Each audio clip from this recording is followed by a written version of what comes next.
faithfully delivering value and interpreting great books from around the world. Hello, this is Sally's Book Talk.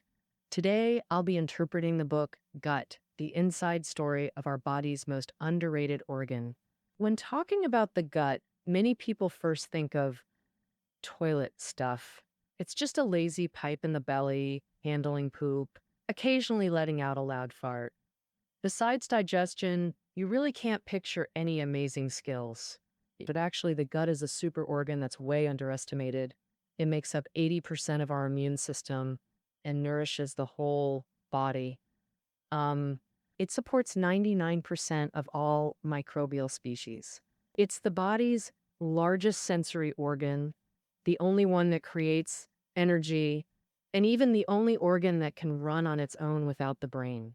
This is just unimaginable for other organs. The book, Gut, the Inside Story, that I'm sharing today is all about helping you rediscover this amazing gut that manages poop, pee, and farts. The author, Julia Enders, is a medical doctor from the Frankfurt Institute for Microbiology in Germany. In 2012, her speech, Gut, the Inside Story, won first prize at the Freiburg Science Slam. Later, she expanded that speech into this book, Gut, the Inside Story. As soon as it was published, it smashed sales records for German health science books and sold over 5 million copies across 36 countries and regions. This book became a huge hit all over Germany. It's a must-have for Germans at home, on trips, or as gifts for friends and family. The translator mentioned that he himself got 2 copies as gifts during Christmas. Why would a book about guts make the typically rigid Germans adore it so much? Because its topic isn't just super relevant to all of us, but the writing style is also super witty and funny. Next up, I'll break down this book for you in 3 parts. First, the structure of the gut and how each part works. In this part, we'll chat about whether the appendix is useless and what the right posture is for using the toilet. Second, how our gut's nervous system affects our emotions and stuff like vomiting and constipation. Third, how the microbes in our gut decide our health and body type. Now, let's dive into part 1, where we'll follow food's journey to learn about the gut's structure and rules. Simply put, the human body comes from 3 tube-like things. The first is the blood system, centered in the heart. The second is the nervous system, controlled by the brain. The third is the primitive gut tube, running top to bottom through the body, short for the primitive gut. In the development of the human embryo, the primitive gut bulges out to both sides, forming 2 cell masses that become the lungs. Then it flips down and outward to create the liver, gallbladder, and pancreas. Next, it devotes itself to building the digestive system, first establishing the esophagus and stomach. And finally, the primitive gut completes its greatest masterpiece. The gut is divided into the small intestine and large intestine, with a total length of about 6.5 to 8.5 meters. Actually, very few people know that only the last meter of the entire gut is related to feces. Before that, the inside of the gut is super clean and odorless, especially the small intestine. The author says that the look of the small intestine will totally wow you. It's all moist and soft, shimmering with a pink glow. On just 1 square millimeter, there are 30 tiny villi, and those villi have even more villi on top, like fine velvet. If you unfold and flatten all the folds and villi of the small intestine, it can spread out to 200 square meters. Food enters from the esophagus. After passing through the stomach, the first place it goes is the small intestine. The small intestine's job is to digest food, breaking it down into nutrient molecules. Those molecules get transported through capillaries in the villi to the liver for quality checks. If any harmful stuff is found, the liver zaps it right away. After leaving the liver, the nutrient-packed blood rushes straight to the heart, and from there, it's pumped to all the body's cells. After digestion, the small intestine doesn't slack off. It's a neat freak like a Virgo. 2 hours after digestion ends, it cleans itself until it's sparkling new with zero odor. Next time you hear your stomach growling, it might not be hunger. It could be the small intestine seizing a digestion break to tidy up. If you can't resist snacking all the time, the cleanup gets interrupted, and the small intestine never gets a chance to scrub itself. So between meals, it's best to leave about 5 hours free to let the small intestine clean the kitchen and welcome the next feast. Now that we've covered the small intestine, the food's next stop is the large intestine. The large intestine's task is to deal with the food that the small intestine couldn't absorb or didn't fully absorb, residues. Here, the gut microbiota lives happily, breaking down the final food scraps. This last processing step lasts around 16 hours. Without this, many nutrients would go to waste. For example, minerals like calcium can only be fully absorbed in the large intestine, the entrance to the large intestine. There's an unpopular part called the cecum, and at its end is the appendix that doctors often remove. The appendix doesn't look like proper intestine, more like a deflated balloon.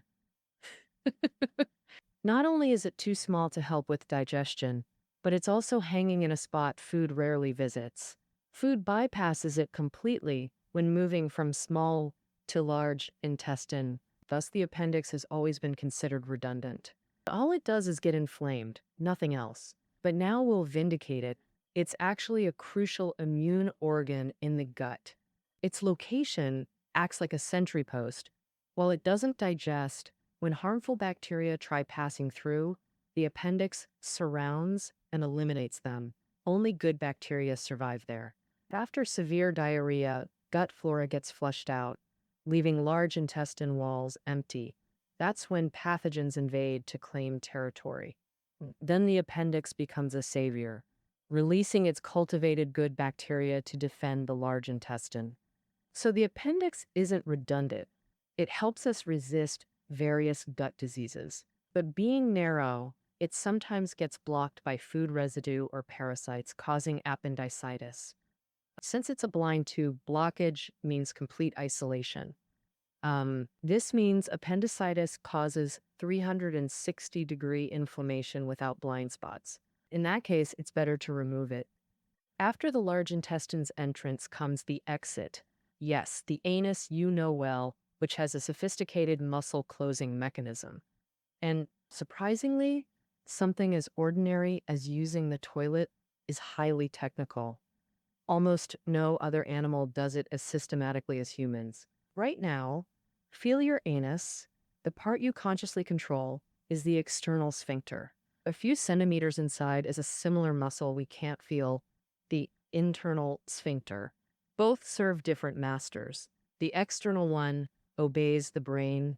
When the brain decides it's not toilet time, it tightens relentlessly. But the internal sphincter ignores the brain. Wherever you are, when it feels the need, it acts on instinct. If we always listened to it, we'd be farting everywhere with heavenly scents floating around. But fortunately, the two sphincters cooperate closely. For example, when you need to poop, the internal sphincter reflexively relaxes but gives the external sphincter some time. It tentatively releases a scouting party. Sensor cells fill the space between both sphincters. They analyze the scouting party's nature, like whether it's solid or gas, then report to the brain, which orders the external sphincter. And I've checked. You're in the boss's office now. Only gas can sneak through. Hold back the solids. So the external sphincter tightens, while the internal one puts the scouting party back in waiting. After a while, the internal sphincter tries again. By now, you've dashed to the restroom. The brain gives the green light, and the toilet mission completes. Simply put, the external sphincter adapts flexibly, while the internal one sticks to principles. It won't hold back anything that should go out. But if you often hold it in, the internal sphincter gets restrained repeatedly, dampening its enthusiasm and making sphincter communication harder. And constipation isn't far off. Besides timely bathroom visits, your posture matters too. Effective toilet posture is determined by gut structure. Scientists tested sitting versus squatting. Squatting took 50 seconds average with full satisfaction, while sitting took 130 seconds, leaving people feeling unfinished. Why these results? Because the closing mechanism wasn't designed for sitting. The large intestine's last sections near the anus have a sharp bend to slow things down. Plus, a muscle outside the gut pulls it like a lasso, creating a curved fold. Whether sitting or standing, this bent intestine plus muscle lasso lets the sphincter hold urges effortlessly. Confusing, right? Here's an analogy. Our gut is like a garden hose. Sitting or standing kinks the outlet. Only squatting straightens it for free flow. Hemorrhoids and constipation are common in countries where people use sitting toilets. Of course, sitting toilets aren't the only cause. But among the 1.2 billion people worldwide who squat to poop, hemorrhoid rates are much lower. Plus, straining too hard on the toilet increases risks of varicose veins, stroke, or even fainting during bowel movements. But we don't have to ditch fancy sitting toilets. Just put a small stool under your feet and lean forward slightly. I'm the right angle to get that smooth squatting effect. Now we've rediscovered our guts, why they rumble, the appendix's importance, and proper toilet posture. Ever wonder who directs this complex digestive process? Is it the brain? Actually, no. The brain in our head isn't our only brain. Yes, you heard right. You've got a second brain, the enteric nervous system, aka the gut brain. Whether shifting moods, decisions, or actions, the gut brain helps command. It's autonomous, unlike other body parts that shut down without brain connection. Even disconnected digestion runs smoothly. Such a sophisticated system can't just handle eating, burping, and farting. Now let's explore part 2, the gut-brain's hidden workings. First, the gut influences emotions. Many feeling-related phrases involve guts, like tender intestines for compassion or iron-hearted for coldness. This isn't just talk. In English, gut instinct literally means the gut's feeling. The vagus nerve is a direct gut-brain pathway stimulating emotion, morality, and fear regions. Through this hotline, the gut directly affects emotions, but these signals process subconsciously. That's why we rarely link mood swings to our guts.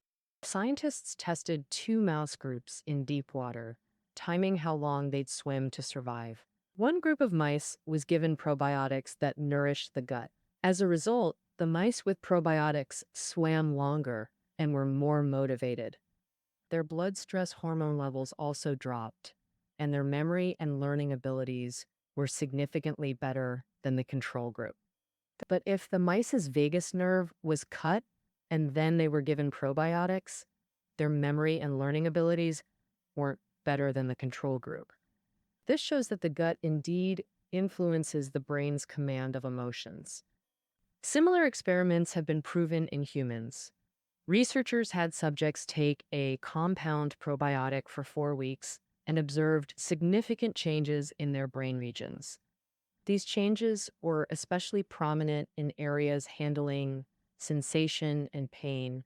Plus, gut cells produce up to 95% of the body's serotonin.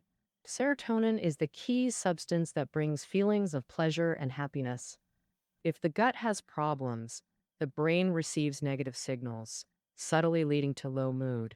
Next time you're in a bad mood, think about whether you've been neglecting your gut lately. Besides affecting emotions, the gut nerves also control a series of bodily reactions like acid reflux, vomiting, and constipation, all results of gut nerve actions. First, acid reflux, its cause lies in the esophagus and stomach. There are 2 leaders managing it. One is the brain nerves and the other is the gut nerves. If the 2 leaders don't cooperate well, stomach acid might go the wrong way and flow back. Mild acid reflux can be solved by chewing gum or drinking tea. These actions train the nervous system. When lots of saliva or tea flows to the stomach, it strongly hints to the nervous system that this direction is correct. Flowing back is wrong. Additionally, staying relaxed can reduce erroneous commands from the nervous system. Due to nervousness, wrong commands are given. Now, vomiting is different from acid reflux. It's not caused by nerve errors, but is an essential protective skill built into the human body. You should know that many animals can't vomit. For example, if a horse eats something bad, it's basically doomed. Therefore, vomiting is a function that humans can be proud of. Vomiting is also the result of the combined action of the gut, brain, nervous systems. Both high-level leaders can release stress hormones. If this stress comes from the gut, it means the food is toxic or digestion isn't working right. Best to vomit it out. If the stress comes from the brain, like nervousness or fear, vomiting saves digestion energy so the body conserves strength for problem solving. So if you vomit when nervous, don't mistake it. Your gut isn't causing trouble. It genuinely wants to help you. Finally, constipation is basically ruled by the gut nerves. Actually, the best constipation indicator isn't bathroom frequency, but how difficult it is to go. Toilet time should be easy and pleasant. If it feels like torture, something's wrong. Travel is when most people get constipated. The gut is a creature of habit. Its nerves memorize our eating, drinking, exercise, wake-up times, and bathroom routines. And if everything goes as planned, it works energetically. But travel throws everything off. Missing toilets or jet lag confuse the gut nerves. What's happening? Let's wait and see. Thus, bathroom trips become tough. To prevent constipation, the best ways are keeping routines, drinking water, and adding fiber. Plus a little hack. Do it. Toilet squat dash swing. Sit on the toilet, bend forward to touch thighs, then straighten to 90 degrees. Repeat until you feel it. Remember to lock the door. Wouldn't want to scare anyone. Now we understand the gut nerve's role in emotions, reflux, vomiting, and constipation. If the gut is an apartment and its nerves the landlord, who are the tenants? The gut microbiota. They don't just decide our health, they shape who we are. That brings us to part 3. Our gut microbes weigh over 2 pounds, about a quadrillion bacteria, 95% harmless. The beneficial ones aren't freeloaders, they're intimately tied to your health. It's even fair to say that if the bacteria in your belly aren't doing well, chances are you aren't either. First and most importantly, they help you eat. Human diets are the most complex of all living beings. Facing such diverse foods, even with extra capabilities, the gut couldn't handle such heavy work alone. So bacteria become the gut's helpers. While aiding digestion, they also synthesize essential vitamins and trace elements for our bodies to absorb. Now, in Western diets, 90% of nutrients come from food consumed, while 10% come from bacterial nourishment. Meaning, 1 out of every 10 meals Westerners eat is purely supplied by bacteria. So protecting your gut bacteria is as vital as keeping your job. Nearly every doctor advises eating more fruits, veggies, and whole grains. Dietary fiber can't be absorbed in the small intestine, so why eat it? It's because it's gut bacteria's favorite. Best part, good bacteria thrive on it, while bad bacteria can't make toxins from it. So if you eat too little fiber and mostly meat, bacteria reach the large intestine's end with nothing to eat but leftover meat protein. What happens when bacteria meet meat? Think of rancid meat. The toxins produced harm the large intestine and can even cause cancer. The most common colorectal cancer site is the intestine's very end. Not only that, lack of fiber also affects farting. Don't underestimate farts. If someone can't fart, their gut bacteria are starving. No food, no work. Farts have health indicators. Odorless is fine, stinky isn't. Good bacteria like lactobacilli produce odorless gas, while harmful bacteria cause stink. Plus, meat protein metabolites stink too. So while we love fried chicken, our gut bacteria prefer whole grains and produce. Only when well fed with fiber do they have energy. to make vitamins and healthy fatty acids for us, preventing disease and reducing stinky farts. Besides digestion, gut microbiota have a second crucial role, building the immune system. 99% of the body's microbial species gather in the gut, making it the prime training ground for immune cells. Infant immunity is directly linked to gut microbiota. When babies emerge through the birth canal, rigorously selected beneficial bacteria like lactobacilli envelop and protect them. These bacteria colonize the baby's gut as its first microbial generation. In contrast, C-section babies miss this bacterial transfer. Their gut flora becomes a patchwork from nurses' hands, hospital sheets, dad's clothes, etc. C-section babies take months or longer to normalize gut flora, making them slightly more vulnerable. But all babies, however born, love chewing chair legs or licking windows. These actions let bacteria waltz right into their bodies. Here's where mom becomes the ultimate support, passing specific gut bacteria through breast milk to build the baby's immune system. By age 3, after mouthing everything possible, kids' gut microbiota stabilizes. By 7, vaginal and C-section kids show minimal gut flora differences health-wise. Gut flora doesn't just shape immunity, it defines who we are. Sounds wild, right? Our gut microbiota is like fingerprints, utterly unique to each person. Scientists tested mice, one group naturally timid and shy, the other bold and adventurous. Researchers first wiped out both groups' gut bacteria, then transplanted the opposite group's microbes. Fascinatingly, the mice completely swapped behaviors. Timid ones became brave, bold ones turned cautious. This proves gut microbiota can influence personality, at least in mice. In humans, gut bacteria reflect body types, like why some gain weight easily. Their gut bacteria are card processing experts. Whether you're eating steak or gnawing bark, they find ways to extract maximum energy. Since gut bacteria are inheritable, familial obesity might come from bacterial genes, not your own.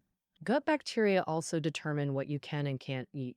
For example, some can't take paracetamol because their gut bacteria interfere with liver metabolism, turning the painkiller toxic. So can you take painkillers?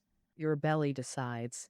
Gut bacteria can even reveal your geographic origin. Toculites have gut genes for digesting nori seaweed, while Berliners lack them. Europeans often get constipated right after enjoying sushi. Most crucially, gut bacteria determine your health. Countless gut diseases stem from microbial imbalance, like stubborn Clostridium difficile causing antibiotic-resistant colitis. Innovative but graphic, doctors use fecal transplants, extracting bacteria from healthy stool for oral capsules or rectal infusion. This method achieves 90% cure rates for C. diff. Though not first-line treatment, bacterial transplantation is medicine's rising star. Now we've rediscovered gut bacteria. They aid digestion, build immunity, and shape our health. But where there's good, there's bad, especially with bacteria. We must learn to identify and guard against them. Salmonella is the most common gut pathogen, causing frequent food poisoning. Over 100 million people globally contract it yearly. Originally in reptiles, Salmonella enters chickens via feed contaminated by turtles or lizards, then multiplies in their guts. Since chickens use one exit for feces and eggs, Salmonella coats eggshells. When we cook eggs, if the shell cracks, Salmonella can sneak inside and we end up swallowing it. Infection with Salmonella causes endless diarrhea and vomiting. Because this bacteria has tiny hairs all over, letting it swim around in the gut, burrow into intestinal cells, and cause inflammation. To flush them out, the body releases a flood of fluid into the intestines like opening a floodgate, leading to diarrhea and vomiting. But preventing it isn't hard. Salmonella loves hanging out on chickens. When eating chicken or eggs, just cook them thoroughly to stay safe. Since Salmonella can't handle high heat, cooking at 75 degrees Celsius for 10 minutes wipes it all out. Also, never use a colander that just washed raw chicken for raw fruits and veggies, you'll likely get infected again. But honestly, just focus on daily hygiene, ventilation, drying, high temperature sterilization for food, and you'll block most germs. The little leftovers aren't a big deal. The author suggests avoiding antibiotics unless absolutely necessary. It's like a weapon of mass destruction, killing both good and bad bacteria, messing up your gut flora. So don't be surprised. Why do you get diarrhea after antibiotics? And it's way more than usual. That's all the dead bacteria bodies. Worse, some bacteria always escape and develop antibiotic resistance. Thousands die in Europe yearly from bacterial infections because their bacteria are so resistant, no drug can fight them. The author advises skip antibiotics if you can. If you gotta take them, do the full course to minimize escapees. Instead of harsh moves like antibiotics, focus on daily gut care by boosting probiotics. Does the word probiotics sound familiar? Supermarkets are full of dairy products labeled probiotics. Simply put, probiotics are bacteria that benefit the human body, like yeast, lactobacilli, bifidobacteria, etc. Many probiotics make short-chain fatty acids, which for intestinal villi is like a spa treatment, helping them grow lush and absorb nutrients better. Probiotics also activate the immune system, producing small amounts of antibodies and antibacterial substances to protect gut health. However, many yogurt ads claim that a certain yogurt can regulate gut flora, but it's not that miraculous. To have any effect on the gut ecosystem, you need at least 1 billion probiotics to survive and reach the gut. Yet, a standard 200-gram bottle of yogurt on the market only has about 200 million live probiotics. Probiotics also have a hard time surviving. Few survive the bumpy journey through the digestive tract to reach the large intestine, but they still stimulate the immune system. Our immune system gets pumped up even just seeing a few bacterial shells. It's so easy to trick. So, drinking some yogurt in moderation is a good way to boost gut immunity. That's the main content of the book. The gut's little secrets are like a woman's little secrets, sensitive, complex, and a bit hard to figure out, but it silently works for us. Everything requires us to explore slowly and cherish life carefully. Life depends on the gut's nourishment. Only by understanding the gut's little secrets and truly valuing and protecting it can our bodies be healthier. That's the end of our interpretation of gut, the inside story. Listening notes are below the audio. See you tomorrow.